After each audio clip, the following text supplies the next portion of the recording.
All right. You want to go ahead and kick this thing off and introduce yourself? All right, well, y'all already know who this is. They may not know who it is. This is Dr. Miller, aka Twin MD. All right. I'm Jerome Miller. I'm not doctor, just regular Jerome, aka Twin JD. Is that? Yeah, that's what it is. It's gotta be the person where it's like you do all that studying and you still just regular Jerome. I Yeah. actually don't feel bad for you at all. Yeah, I don't mind it. How long did it take for you to get through med school? Took 4 years. Okay. And then you got to do residency, right?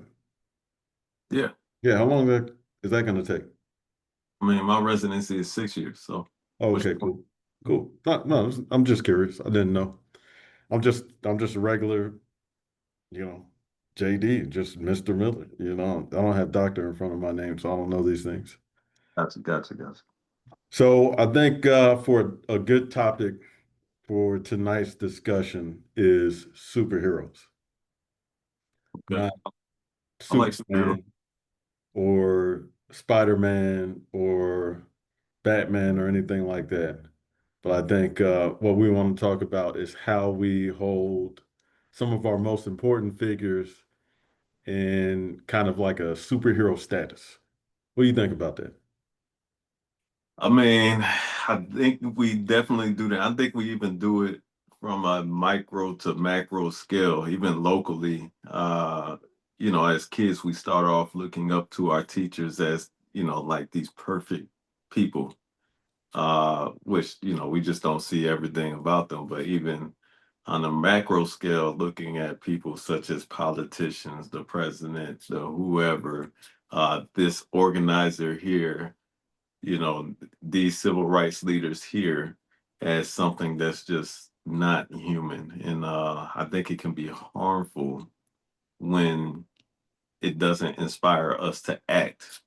Well, If it let's keeps us let's complete. let's take a step back real quick. Yeah, yeah. What is a superhero to you? Okay, What does that mean? What does that term mean? Who is one of your heroes, and okay, what makes that person a superhero? okay. No, I think a superhero is somebody that accomplished something great, right? That seems impossible, or it seems just not likely or not doable, at least by myself. So it makes them seem like there's something beyond a regular person. And I think, obviously, just in how we talk, one of my heroes is Martin Luther King. This dude was just very intelligent, extremely intelligent, and all the things that he's done, whether or not it is spoken about extensively or not, whether we recognize all of the things he's done and said, but he's still like, just very, I aspire to be that intelligent. Yeah, I think one of my heroes, one person I would let me say, my definition of a superhero is somebody who achieves not just greatness, but something so great and remarkable that is pretty much unattainable. Okay. It's something that I can see somebody else do that I could never see myself doing. And that's what makes it so remarkable. That's what makes it so great. It's like, wow, that person really did that. I'll never be able to do that, but I can admire it and I can appreciate them for doing it. And I Yeah. think an example for me is like Barack Obama. Yeah. He's what is he like the head of Harvard Law Review, which is, the law school journal, which is like a very prestigious thing. Uh, he obviously graduated from Harvard Law, just generally one of the top law schools, ascended to becoming a senator, married Michelle Obama, who's, remarkable in herself. She's the superhero too. And Yeah. then he became the president. I could never see myself doing that. I'll Yeah. never go to Harvard Law. I'll never be, uh, you know, editor in chief of the Harvard Law Review. I don't see myself becoming a senator, and I don't see myself becoming president. I don't think it's something that is attainable for me.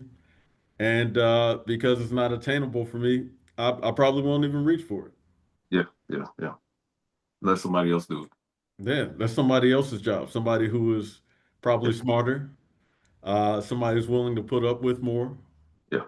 because I don't have the ability to deal with all the stuff that goes into it, the politics and, people are calling you names and you got to be able to shed that. You might have threats of violence against you. Yeah. And then president, you got to do all this fundraising and go kiss babies and, shake hands and do all of this stuff and people have to like you. You know, I know Which for I you, know it's hard. people, It's hard for you. Hard for you. Yeah. which part? All of that. Not the part about people liking me, obviously, but yeah, the rest of it, yeah, absolutely, absolutely. Yeah. Um, but yeah, so now I feel like there's less of a responsibility on me to do the things that Barack Obama did, Okay. whether we think it's, you know, good generally or whatever. Now, I guess, in that, with that definition of superheroes that you stated, um, do you think that we have roles, not just individuals, but do you think we assign superhero status to certain roles or jobs or things like that? Absolutely. Yeah. Military, you Yeah. know, we, I mean, the two of us, you were in the Navy, so obviously not as much a superhero. Like you're like, who's a superhero but not, Who's let's think of one. Somebody who's like a superhero, but they're not really that special, like Gambit. Is he really even that? I don't know. Maybe not Gambit. Let me not start. Like Batman. He's really smart, but he's not like he just uses these gadgets. That's He's a not leader. what. He's a leader. So yeah, give me the Batman status. You were eating crayons out in the desert all day, right? Okay, so Marine. but let's look at that. Marines, we're strong, we're fast, we deal with a lot of stuff, and we can continue. We're Captain America. You know what I mean? America doesn't need a Marine Corps, it wants a Marine Corps because that's who we are, you know? And you're not even maybe you're not Batman. You might be, let's think of somebody who's the paper boy that works with Superman. Not Clark Kent, the guy that works with Clark Kent, the guy that works at the newspaper. No, I don't understand the analogy, right? Because the thing about being in the Navy, and we don't have to get into this. This is Yeah, not we're why we're losing we're losing the right? plot We're here. losing, yeah. Superheroes, all right? So One of the things I think about though with that is, I'm a doctor now, but I just remember thinking about what a doctor was before, and right, and that's why I was delayed in getting here. Well, I shouldn't say delayed. I took my time. All right, but back as an undergrad, becoming a doctor seems so impossible. Like I don't know who becomes a doctor because the doctor's like this thing. Like clearly I can't be a doctor. There's no way. There's no way. So I know exactly what you mean. yeah, military, doctors, lawyers, and sometimes lawyers like to believe that we are superheroes as well. uh, but yeah, this in just to cage us back in, this is in reference like what are some of the, roles that we believe are superheroes, military, Yeah. because we just like that's just not something I could do. I just would never do that. I can't have somebody yelling at me. I don't want, I'm too scared because it's dangerous. Doctors, it takes so much schooling. You have to be really smart. You have to do really well in the MCAT. Lawyers, law school is the hardest thing you'll ever do. You have to be really smart. Listen, I agree with you. You have to be really smart in all of these things. And so it discourages a lot of people. I'm sure you deal with it where you might talk to undergrads and you'll ask them about, what are you going to do next? Are you interested in law school? Are you interested in med school? And they're like, I don't think I'm smart enough to do it. Yeah. Hey, it's fascinating. You remember when we were volunteering, when our scholarship was volunteering with the school over in Norfolk, right? Hmm. And I told the kid that he could be a lawyer. And then the teacher said, well, you have to graduate high school first. I'm like, well, why would you even make that an option? Yeah, he will graduate. That's the conversation. But I just wonder if even when outside people have that superhero mindset attached to that they enforce that on other people that further discourages them. from a team. I'm interested in, maybe there's a notion of because she's just talking, not just, but she's talking about graduating from high school, which we believe is attainable for everyone. Yeah, yeah. And I would probably assume that that high school teacher believes that it's at least widely attainable, generally, for most people. Well, this was fifth grade. Right. But this fifth grade teacher, I would think that she believes that most people could probably graduate from high school. Yeah, yeah, But now, because of the superhero status,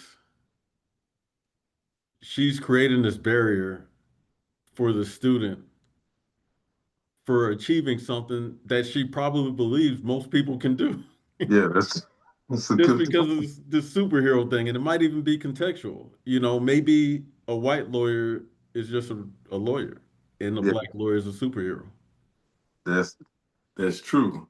That's a good point. If we were out in a suburban school that was probably mostly white, mostly middle or upper middle class, what would the comment have been if I would have told that kid that he can be a lawyer? What would she have said? I wonder.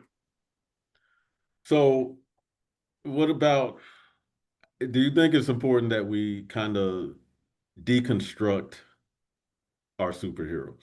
And how far should we go? Let's take two examples. Okay, One will be Martin Luther King, okay, and the other will be Lloyd Gaines, who okay. went to the Supreme Court to earn the right to go to University of Missouri Law School. Yeah, So let's talk about Martin Luther King first. okay.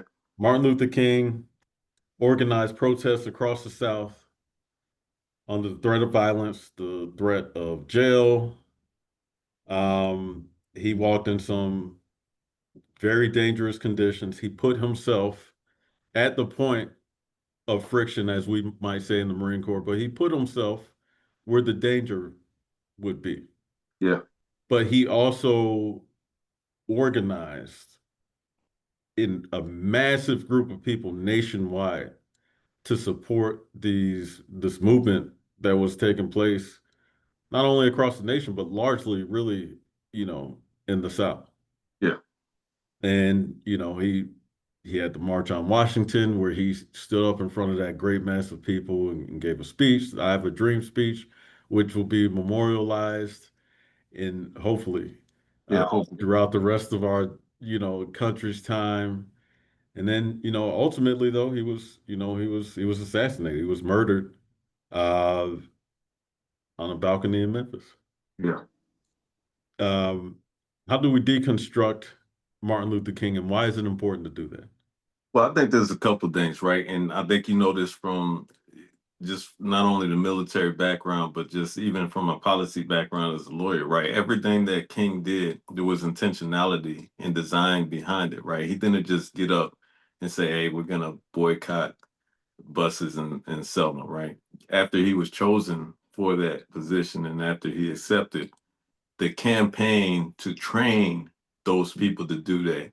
And then not only to train certain people to do certain things, where it's like, all right, well, we're going to have bus drivers here.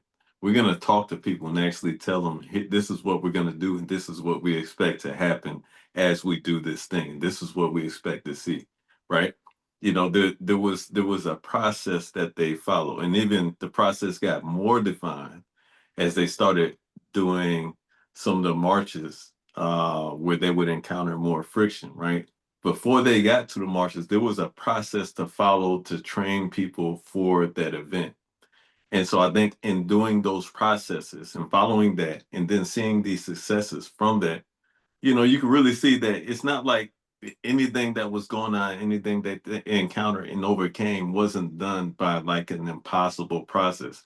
They were done by processes we do every day, right? Whether it's military planning, whether it's you know, planning for how to change a certain policy a certain way, whether it's planning for a surgery, we go through, all right, this is what we need to do. This is how we do that. This is what we expect to happen. And this is how we respond to that. Right. So I think it's important to deconstruct that because in looking at how that was done, we can say, oh, well, this is how I would do that today. It's not that impossible. I can actually do that, you know?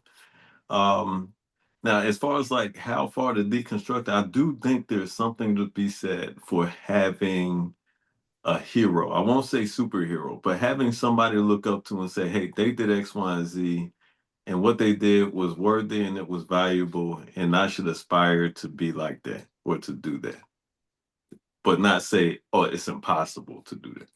Well, Martin Luther King was special. He was really brave, and he probably wasn't scared at all. And he just had this ability to do it that I'm just a regular person. How am I supposed to be able to do that? This man walked across the bridge in Alabama and stuff. His feet probably Yeah, didn't get tired. He was cool. He went to jail and he was like writing letters and stuff. yeah, he was cool, calm, and collected, right? Yeah, Yeah. I got you, but you know that's not true. Just from reading his books, and even you were a Marine, you deployed, right? Was there fear when you deployed? yeah, Was there fear on missions? yeah. Fear is not necessarily a bad thing. It's when fear causes you to adjust your course of action in a way that's negative. That's the problem, Okay. right? Well, And you just gave an example of another hero. Let's hear. You have a See if we can figure out a more down to earth example that we could come up with. I could think of teachers. yeah, yeah, yeah, I think that being a middle school teacher in a tough neighborhood, and tough doesn't mean, you know, physically insecure or high crime. It could just mean that there's just high poverty. yeah, yeah. Going Like, there every day yeah, is like, what am I doing? I yeah, don't have the resources to do what I want to do. The kids are, they don't even pay attention because they're all hungry. yeah, Uh, Maybe I don't even speak the same language as the kids. yeah, School doesn't speak the same language as the kids. And I also, through all of that, I need to get these kids ready to pass their standardized tests, yeah, or else my job is on the line. That's fear, because I got to do my job, but then I might have a passion for actually making sure these kids, so what am I going to do? yeah. And yeah, I think that just as we've seen with planning and identifying a set goal, that kind of gives you your lighthouse to go for despite all the fear. Like, because fear can be a distractor. Fear can be good, right? Fear can be good and can lead you to reconsider something that would be dangerous if you just didn't have it. But we know that when you're able to plan, you can plan past fear, take certain considerations into account. But yeah, if you keep your eye on the lighthouse and the design, be intentional about designing a program to get towards that goal, I think that's the thing.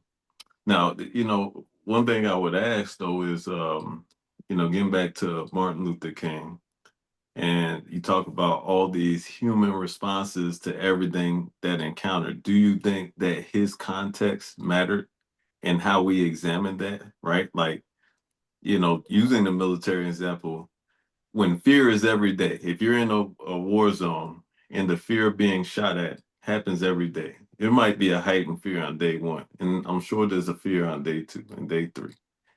But is the consideration of that fear the same when you've been there for 2 months?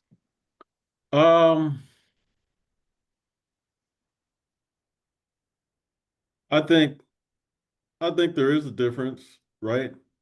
But there's still people still respond differently to, Yeah. like, you're talking about a long-term sustained stressor Yeah. that is actually like causing some type of psychological impact, Yeah. fear response. Yeah. Some people in combat, that long term it starts to get doled out, and so they get less sensitive to the different things. And some people, it might drive them to just really kind of have a breakdown. Yeah. I think for MLK, you know, I think there's the element of, he had some goals in mind, and even outside of the achievement of those goals, his own physical safety was a concern. The safety for his family was a concern. And so I think there probably was some type of long-term stressors, but MLK also took vacations. He did. Now, now to your point though, right? You know, I would say that people are made for different roles, right? So there are probably some people that could show up, go through the training, show up to one march and be okay, right? Dogs come out, they did their thing. After that, they're done. The dog was a big stressor. They got through it, but after that, they can't deal with dogs. However, there's a guy like Martin Luther King who's dealing with that stress all the time. And then he starts getting the FBI letters. And then he starts getting the other death threats. And then he can't sleep because he's wondering when the next bomb is going to go off in his house. Right. So he obviously has some physical responses and, signs and symptoms of PTSD if you go by what he said. Um, but not everybody can handle that on a day-to-day basis. And part of it is, hey, Martin Luther King was the person that was able to withstand that, but he also had a strong group around him of other people that could help him sustain it. Yeah, but Martin Luther King was a human being, a human man. Yeah, And so, I think even as we look at determining whether he was actually able to handle the stressors, he was a real person. He did not always have the healthiest outlets. yeah, yeah, yeah, And yeah, so I think as we all are, Martin Luther King was a complex being, but I also think, just speaking non-specifically, he had ways that he had outlets for all of those things. And also, it's not clear that he was actually able to handle it. I don't know if it's healthy to, I mean, maybe it's logical in his case to know that I'm gonna die soon. These things are going to happen to me. Um, but it's probably, I would say it's just very difficult. I couldn't imagine just living under that. It's not like something might happen and it's like highly likely. It's like no, something is going to happen. yeah, yeah. And so, I don't know if I don't know, based on what he said, I don't know if he actually could handle it. I That's think true. that he was a very focused person, Yeah, and but I don't know if it's clear that he like it's not like he handled it the way somebody who might have a therapist and all yeah, these other things who can help guide him through those things. But he was probably just I mean, he probably had to be a very focused person. yeah, yeah. So now dissecting that down, how far do you think we go in dissecting who he was and how he responded to those stresses and what he did to either offer relief for himself or how he planned out everything to so that he didn't have to. Like, do you think it's worth going down to the nitnoid details of, oh man, he did that? Wow. And that's who. Uh, that's that's I don't know if that's a question we can answer. I think he was a very important figure, and he made a sacrifice that most of us will never make. Yeah, And his family felt that sacrifice. yeah, He has children who had to live without him. And, he has family running the King Center. Bernice King is there. She's his daughter, and so I think we have to be respectful for them because they paid a price that we benefit from that we yeah, don't have to pay. But I do think it is certainly important for us to realize that all of the every emotion and desire and human nature that all of us have, yeah, Martin Luther King had. yeah, definitely. That is so, if I'm thinking about whether I could be that and I use one of my natural human emotions as an excuse for why I can't be that, then it's important for us to say, whoa, whoa, whoa. Actually, MLK did have that. Yeah, yeah, He was scared. He was paranoid. He was very disciplined in some areas, and then in other areas, you know, maybe not. maybe not. Yeah. And So yeah. go ahead.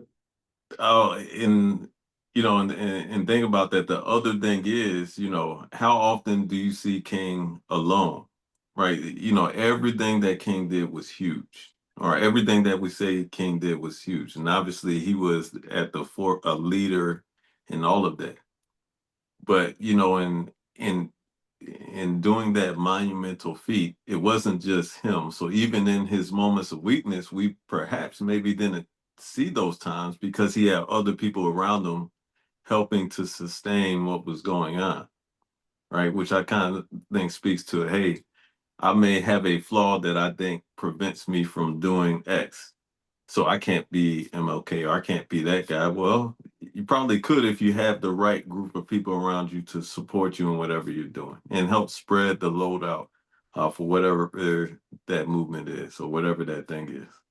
Yeah. And, it's possible that if you actually do pursue the role, even if it's not an MLK type role, that you might wind up being the person in the spotlight anyway. Yeah, You yeah. know, I'm sure young John Lewis, uh, I, I don't know. Yeah, I've got to read more of his words, but I'm sure whether it was him or others that have been in the spotlight didn't aspire to be a monumental figure. They were just like, no, I want to do this thing. I'm not MLK. I'm just trying to get this thing done. Hey, we want him to come help us. We want, we need all these things. But Yeah, I thought that was I think that was one of the impressions I got from his book was it didn't seem like he was trying to be quote unquote John Lewis. He was trying to get a thing done and leverage relationships to do the thing that need to be done. Right. yeah. And a lot of these things obviously started at a smaller scale and then spread. Then all of a sudden, when you're working with people at so many different places to do a thing, a lot of people know your name and then you become, who you are. So now I want to shift over to Lloyd Gaines, talking about him. I think he's a really important one because we have, pretty explicit writings from Lloyd Gaines about what he was going through in his fight, Yeah. if we'll call it a fight.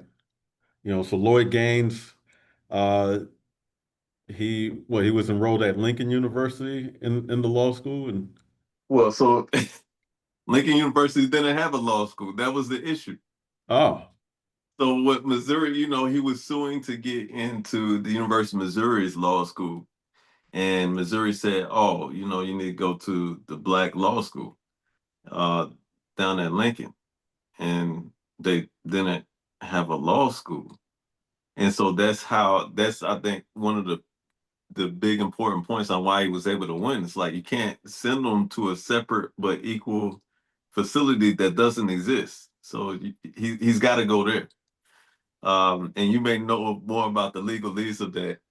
But that is my understanding of the case. They tried to send him to a school that did not exist, saying, "Oh, Negro school, and go down here." Lincoln University is at HBCU down there, but to my knowledge, I don't believe they've ever had a law school.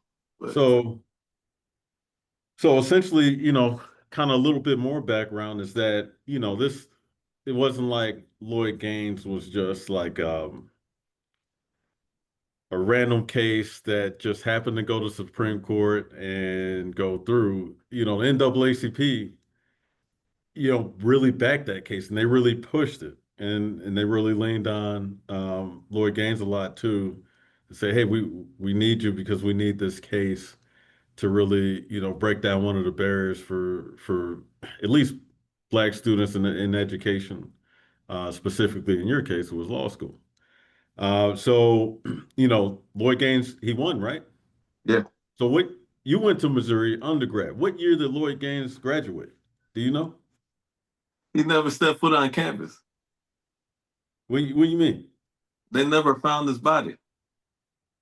So Lloyd Gaines, I believe it was the summer before he was supposed to enroll at Yep, Missouri yep. after having won this case. And the case took years. It wasn't like, you know, he said, oh, I need to go to school and I'll sue. And then over the summer he won and then started that fall after, initiating a lawsuit in the spring. Mhm. This took time for Yeah, him to win this case. yeah. And so, you know, he won the case, but um, he had been going through some things.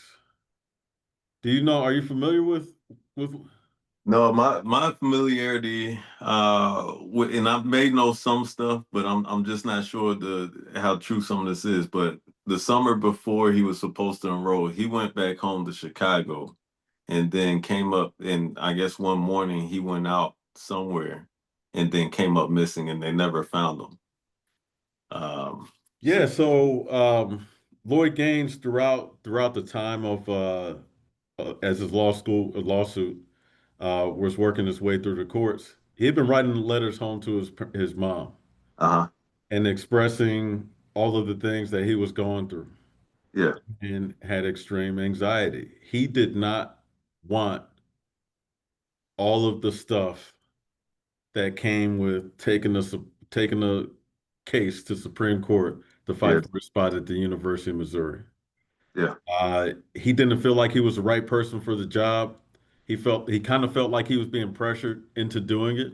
Hmm. Um, and so he kind of just, you know, he went along with it. And all the stuff you can look up and find copies of the letters. But he felt like, you know, at some point, I don't even know why I'm doing this. I don't even know if I really want to go to law school after this anymore. Yeah, yeah, Having to deal with all of this infamy or popularity, notoriety, positive, negative, whatever. And he wasn't ready for it.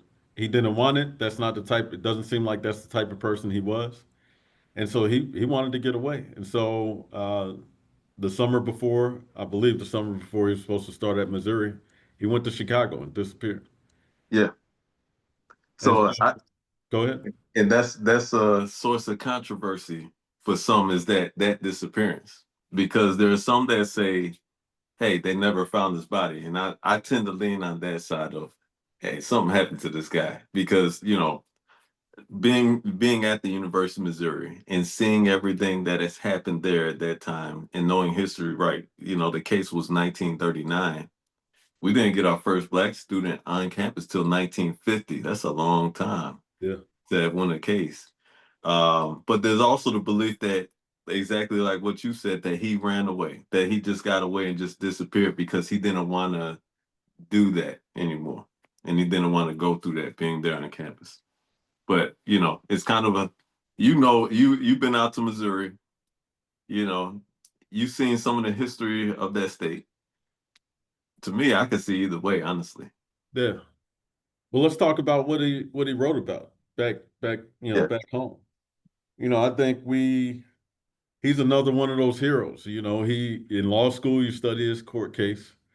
Um, and he probably just, at least in my mind, I think of, this steely-eyed guy who's like, yeah, I'm about to win this court case and then I'm gonna go start at the University of Missouri. I'm gonna kill it. And I'm gonna be one of the best lawyers ever. I'm gonna go out here, I'm gonna be out here like Thurgood Marshall. yeah, And that's what he wanted. And he, took it on his shoulders, a pioneer, a superhero who put the team on his back and won one of the most important legal battles of the time on behalf of his race. But that's not what he was doing. He was like, listen, I don't, I'm not supposed to be here. I didn't think it was going to be all of this. yeah, yeah, I don't want anybody to know who I am. I just really wanted to go to law school with my friends, but I- now I can't even like everything's a big deal now. I don't even know if I want this anymore. yeah, yeah, yeah. And that was also, there was a superstar on the case. Well, early superstar, early in this year. That was one of Thurgood Marshall's earliest victories. And so you're talking about major, major power and movement behind that case. So a lot of pressure, definitely. Um, but yeah, he was also young. I mean, I think guys like John Lewis, who also in his book talked about some of those negative feelings and emotions. You know, they're just like everybody else experiencing that, and you're putting a national like weight, like one of the manifestations of this country's earliest sins. You're putting all of that on the shoulders of somebody in their early 20s, right? So yeah, it's a lot. So how do we, we see that, well, he suffered the same emotion, not suffered, he felt the same emotions that I think most normal people would Yeah, have. It's like, yeah. you know, how do we overcome that? How do we overcome, like, well, even before I get to the U.S. Supreme Court, there's the notion of trying to get into Missouri Yeah. or the thing that is kind of the equivalent that we might see. How do we get over that? It's like, um, what's the important thing, the walk away for people to say, okay, this is important that I actually go do something no matter what.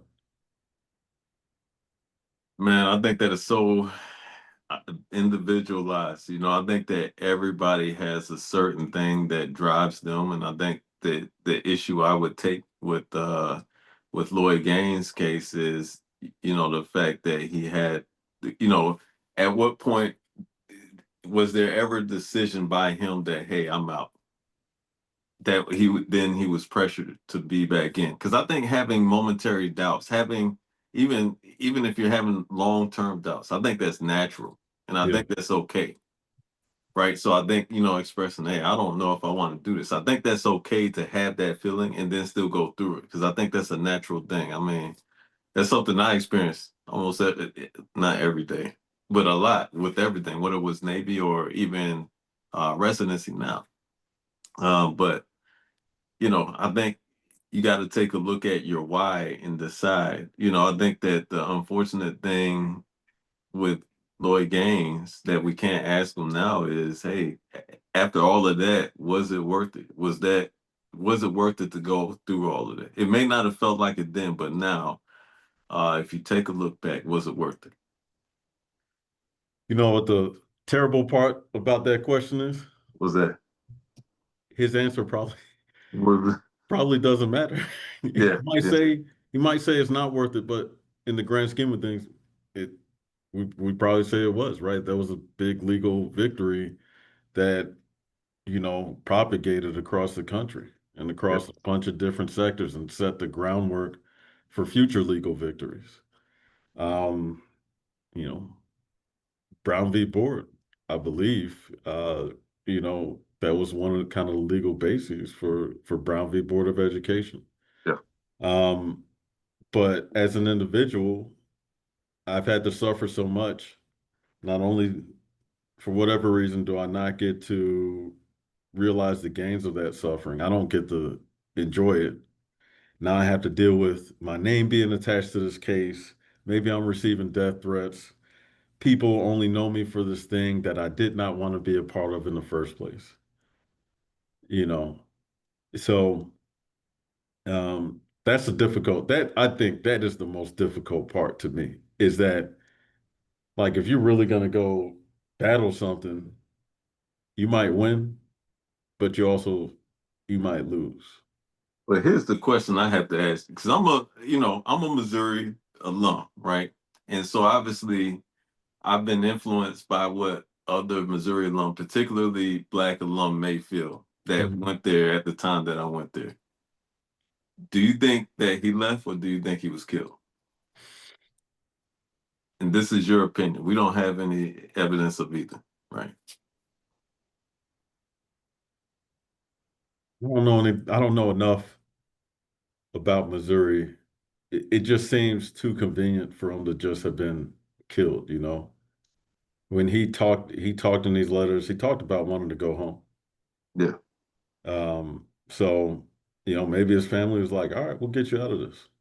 Come on back home or yeah, whatever. And, we'll make sure, you know, we'll, we got family in Detroit or we got family in, Indiana. We got family somewhere. And, you know, your name is not Lloyd Gaines. Your name is John Baines. yeah, You know, that's not unforeseen when it comes to Black folks in survival. We know how to do what we need to do to survive. Particularly back then, he wound up in Mississippi or something. Who knows? Yeah, man, it's like, hey, let's, Go down south and check. migration. We're going to reverse migrate. Nobody will expect that. We're Yeah. going back down south. Going back to Jim Crow, okay? Yeah, yeah. Uh, but I think the important thing is, one foot in front of the other. Yeah, I definitely, think you need to have a long-term goal, yeah, but the long-term goal is not the next step. yeah, The next step needs to be aligned towards that goal. I think the important thing is, look, you're not trying to go out here and organize the March on Washington. You're not trying to go out here and, create this new mass movement. But the goal is maybe equality, it might be representation, it might be, uh, whatever. The next step in my lane is maybe I need to go have a conversation with somebody else for us to know what the problem is. Maybe I need to do research. Maybe that's the next step. It's for me to just read on it and yeah, come back to the conversation later and then have more conversations so then I can organize a group of people and then tell them to have conversations that we have a larger group and then I can organize that larger informed group. yeah, That's, those are different phases over time. I'm not taking a bite out of the elephant. yeah. And yeah, I think it's important. I think kind of relating this to something that's maybe smaller scale, right? So you were an aerospace engineering major. You got your degree in aerospace engineering at Georgia Tech, which at the time I believe was the number one program for aerospace engineering in the nation.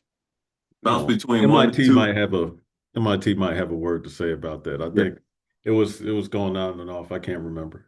yeah. But you were also an All-American athlete. And then you became a Marine Corps aviator, right? Let me ask you this, right? A lot of people, even, maybe us before getting to that point, would look at those kind of things and say, man, that, like, first of all, getting into Georgia Tech is crazy, especially being out of state. Number two, aerospace engineering at Georgia Tech is crazy. Like, those are a bunch of wizards up there doing that stuff, right? Being a Marine is crazy. Like, those people are just crazy. I mean, they are, right? And then being a Marine Corps aviator, is even one step. Now, let me ask you a question. When you're in a room, whether it's with Division I athletes, and some people may hate that I say it like this, but Division I athletes, aerospace engineering guys at Georgia Tech, Marines, Marine Corps aviators, are they something different than the normal population? No, they're all regular people. Yeah, Uh, aerospace engineering majors, they might have a niche that they were drawn to because their parents introduced them to something early on in life that maybe others weren't introduced to, and so they just really wanted to do it. And they're like, "Oh, I could do this because I played with paper airplanes growing up." Or maybe their parents sent them to robotics camps and all of that stuff growing up, or camps that Georgia Tech might even have. A lot of them had done this stuff growing up, but that's not their fault. They had parents who helped them. They probably said, "Oh, I like astronauts," so their parents might have sent them to a NASA camp. And so they kept doing that, and then it just kind of fostered this interest and helped build it. With athletes, that's definitely how it goes. We start sports at such a young age. It's just something we do. And then some people work really hard and are, blessed with parents and nutrition to do well. Some people are really gifted genetically and, it just comes easily and or maybe they're really smart depending on the sport. Or they just practice a lot to build up the skills and develop into a great athlete. Being a Marine, anybody could be a Marine. Really, anybody could do it. If you're going to be a Marine officer, it might be a little more physically demanding, but that's something you could build up to. Anybody can do that. You just have to work out a little bit more. I remember a guy. When I first got contracted, this guy wanted to be a Marine officer more than almost anybody I'd ever known. Yeah, He couldn't do a pull-up, but back then, the max for the physical fitness test was 20 pull-ups, yeah, and you had to do a minimum of, I can't remember what the minimum was, but it was kind of competitive. So you basically had to do 20 to get a contract. And that man probably did pull-ups every day for a year. And the next year he came out, I saw him do 15. yeah, Being a Marine pilot is all really about luck. Anybody can fly planes. But being a Marine pilot, again, it's all normal people. Anybody can fly. The thing that disqualifies people from flying is their eyesight. They sit too tall or they sit too short. Their legs are too long. Their legs are too short. They might have some heart defect that impacts them in no way at all. They'll lead a full life. They don't even know about it until they get to Pensacola and the doctors find out about something that disqualifies them from flying. It is That is 99% of it. And then the 1% is skill in flight school. And it's not even really skill. It's really about how well you study and how good of a group of study partners you have. Because if you study by yourself, you're not going to learn all the lessons from people ahead of you and stuff.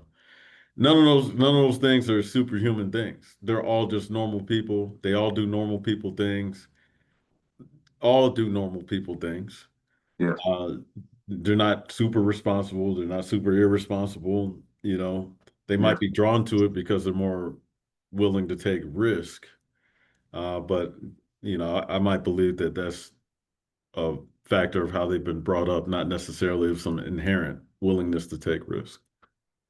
Yeah, and I feel the same way about uh medical school and becoming a physician in general. I mean, I think that I used to think it was impossible. And you see these people on TV doing commentary on different medical things on with CNN, Fox News, or whatever. Um, but then having gone through school, yeah, when you sit around, you realize that yeah, they're all regular people, and some of the people that come in looking the smartest oftentimes just had earlier exposure. That was the difference, Yeah. right? And then, of course, getting into general surgery, which is a more competitive field, it's the same thing. They're all the same level of smart. It's just that over time, you build on knowledge that starts usually earlier. So if you have exposure earlier, you're going to be better off in the beginning. But you can overcome that by how you study and all that other thing. But, you know, there you have people who are just as irresponsible. You have people who are just as lonely, just as emotionally fragile, or well accommodated or whatever, all in that same group. It's just oftentimes what resources did they have, and then how did they respond in the moment. But I can't say um, that I've been in any group of med students where I'm like, man, these are really the smartest people I've ever been around. I think that everybody generally, whether it's the kids we grew up with at Willard Model Elementary School in Norfolk, or it's the folks in my cohort at UVA Medical School, I can't say that any group was like more genius than the other, you know? Yeah. And, I think, the hardest part about it is really, though, just, empowering people to feel like um, they either can do the hard thing, whatever the hard thing is, or that they should. Yeah, yeah, I remember being in law school and listening to people talk about, um, maybe this isn't our fight. You know, maybe we should enjoy just being black in law school without having to fight to advocate for who's coming after us. Yeah, so law school's hard enough, and being yeah. black in law school is hard enough. So now I'm going to take on this extra burden. Uh, it's challenging. Yeah, and I think that it misses a point about, number one, like people have been able to do this in the past, and these people that did it in the past were not stronger, faster, smarter, and all the other stuff. They were the same type of people, right? The context might have been slightly different, but it was the same people. And it goes to one of the other things we talk about. If we're not advancing the needle, there's another force pulling the needle backwards, right? And if we see ground, it becomes harder to make that up. And I think we have to be cognizant of that, as we're going along. I mean, we see that today with legislation that's being passed that who knows when we'll be able to make that up. We saw that after Brown v. Board when they started repealing legislations that states had to enact to reach desegregation, and we still haven't made, I mean, even when we got Obama in office, we didn't necessarily start reenacting laws that were repealed in the 70s and 80s. Like a lot of those things were still in play. Yeah. But yeah, Yeah. Well, you know, very important discussion. Uh, but very difficult to incentivize and empower people to follow that, especially when, even outside of the forces that are pushing against progress, you still have other forces that are pushing me to focus more on maybe making money or uh, doing whatever. So, yeah, yeah. But I think it is important to also realize, people have always been pushing to make money or make some sort of goal that is extrinsic, not intrinsic. And but there are people that I think that are standing at the edge looking down and saying, man, I could jump and become this thing that I want to do, or I can stay where I'm at because it seems daunting. And I think, having this discussion and emphasizing the point that, you do one step at a time and then that mile becomes easier because you focus on each one step and then by the time you look up, oh, I'm a quarter mile. I keep doing it again, oh, I'm a half a mile. So you build up those things. So hopefully pushing some of those people that maybe become the next MLK or maybe better than the MLK, make sure we push those people and encourage those people to follow the path that their heart set them on. Right. yeah. I don't know. Well, good discussion. It's it's almost time for me to make dinner. It's time for me to get to bed. Yeah, actually, me too. Well, we'll continue this discussion with some better topics next time. Maybe not better, but different topics next time. And I guess thanks for anybody who joined us.